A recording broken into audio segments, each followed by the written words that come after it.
गिरीश महाजन साहेब, मला माहिती आहे ती अंमलबजावणी सगळ्या सोयरीची झाली की उडतच नाही. एक 15-20 मिनिटं वेळ आहे, बोलू ना. रातभर बोलात बघा येऊ. मला माहित होतं गिरीश महाजन साहेब तुम्ही डाव टाकणार, पण मला माहित होतं मी क्षेत्रीय मराठ्यांचा आहे, मैदानात उतरताना सगळे डाव सगळं ठेवायचे.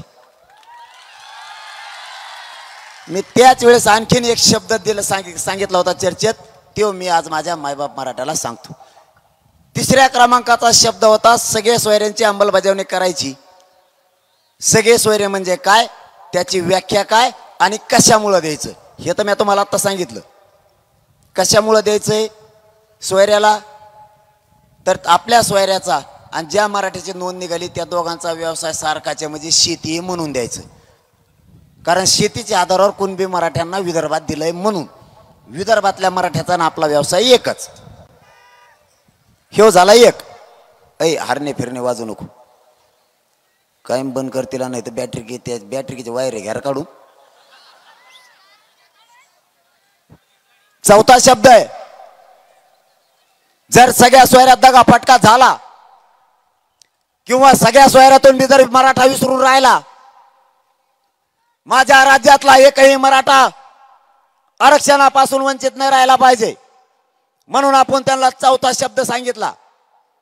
चौथा शब्द मायबापांना असा आहे, ज्या मराठ्यांची नोंद सापडल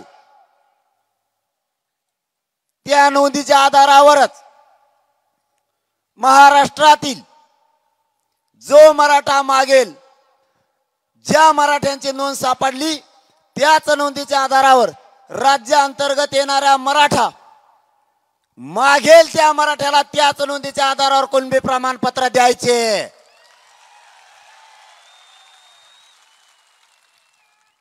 मी असं म्हणलो की ज्या मराठ्यांची नोंद सापडली त्या नोंदीच्या आधारावरच मागेल त्या मराठ्याला द्यायचं. कारण ज्या मराठ्याची नोंद सापडली त्याचा व्यवसाय ही शेती, आणि ज्या मराठ्यांची नोंद सापडली नाही त्याचा व्यवसाय शेती. मग मराठा आणि कुणबी एकच आहे, म्हणून दोघांचा व्यवसाय एकच असल्यामुळं ज्या मराठ्यांची नोंद सापडली त्या नोंदीच्या आधारावर मागेल त्या, चौथा शब्द आहे, मागेल त्या मराठ्यांना त्याच नोंदीच्या आधारावर कुणबी प्रमाणपत्र द्यायचं. आणि सगळ्यांचं एक मत या 4 शब्दावरती झालं. ठीक आहे म्हणले, आता झालं का, आता सरकारने बदलायचं नाही आणि मी बी बदलायचं नाही. म्हणलं मी तर कवाच बदलत नाही. तुम्ही मंत्री होय म्हणले तरी मी बदलत नसतो. तुम्ही जर म्हणले 2 ट्रका पैसे देतो तरी मी घेत नसतो, तो नदीत नेऊन टाक. मग मुख्यमंत्र्यांचे ओईडी म्हणले हे पक्क झालं का, म्हणलं हो. म्हणले मग या 4 शब्दाचं लॅमिनेशन करून आणू का, म्हणलं आण. त्याच्या बगलातच येते लॅमिनेशन. आता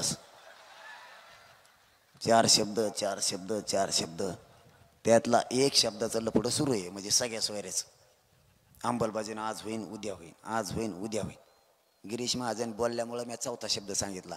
त्याबरोबर आता ही बी मागणी लगेच सुरू झाली. बीड जिल्ह्यातून आतापासूनच सुरू झाली. मागेल त्या मराठ्याला सुद्धा द्यायचं ठरलेलं आहे.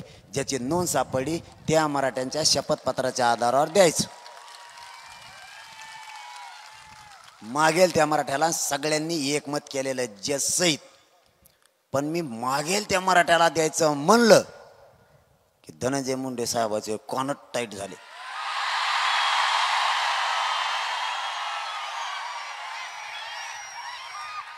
कारण हे असे त्या दिवशी बैठकीला होते, गुडघ्यावर बसलेले असे.